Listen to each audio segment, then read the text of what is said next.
The war between the Federal Security Service and the Russian Ministry of Defense is entering an active phase. Andriy Chernyak, a representative of the main intelligence directorate of the Ministry of Defense of Ukraine, told RBC Ukraine. According to our estimates, this is already an open war between the so-called towers of the Kremlin, as a result of which there will be physical destruction of representatives of the competing parties. Andriy Chernyak, spokesman of the main intelligence directorate of the Ministry of Defense of Ukraine, in an interview with RBC Ukraine. The Russian elites have become convinced that Putin can no longer control the situation. The Prigozhin rebellion was evidence that Putin, with his decisions to launch a full-scale war against Ukraine, dealt a crushing blow to his country and the regime. Head of the CIA, William Burns, is sure. Putin's war has already been a strategic failure for Russia. Its military weaknesses laid bare, its economy badly damaged for years to come, its future as a junior partner and economic colony of China being shaped by Putin's mistakes, its revanchist ambitions blunted by a NATO which has only grown bigger and stronger. Now the whole world has seen cracks in Russia's autocratic structures, German Chancellor Olaf Scholz said in an interview with the public broadcaster ARD. Putin no longer sits as firmly in his chair as before. Of course, what happened in Russia will also play a role. This shows once again that it is simply irresponsible to leave military power in one's hands. The fact that this has happened is ominous. And what the Wagner mercenaries did during the war in Ukraine, what are they doing in Africa and many other places in the world is irresponsible, unforgivable. And there are many crimes, but it also threatens the stability of a country like Russia. The rivalry for influence on Putin between the Federal Security Service and the Federation Ministry of Defense has been going on for decades. The Russian president himself fueled the smoldering conflict. Now his task is to restore the loyalty of the security forces.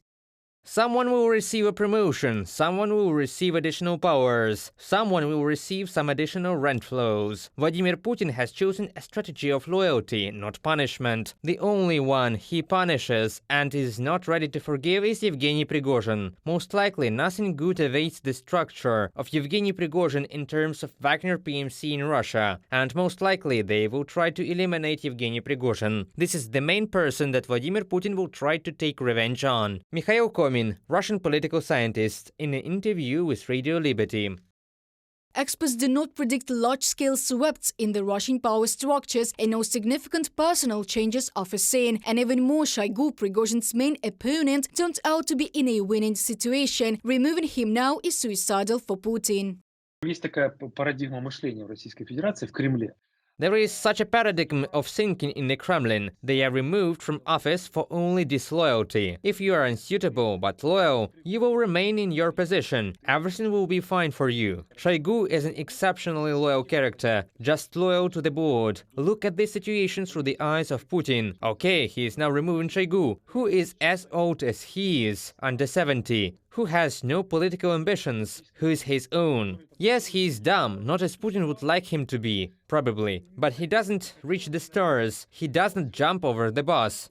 The squabbling between the Federal Security Service and the Russian Ministry of Defense is getting worse over money, Stupak said. Now the army, that is Shoigu and Gerasimov, receive huge funds from the budget and through the system of state orders. The Federal Security Service is not against taking these resources into its own hands. Я думаю, что она будет продолжаться противостояние. I think that the confrontation will continue. I will not say that there will be some kind of elimination. Federal Security Service officers eliminated military intelligence officers. This is unlikely to be, because this is already going on the war path. In the meantime, Putin is trying to convince himself and the Russians that society and the elites support him. After Prigozhin's rebellion, he called a meeting of the security forces, which was attended by Defense Minister Shoigu, and then Putin met with the military and thanked them for not allowing a civil war. How they prevented it is not clear. After all, the Wagner mercenaries did not meet any resistance on the way and stopped only on the orders of Prigozhin. Reported by Diana Kulesnik, Natalia Bilokudria, Evgeny Karmazin, UATV News.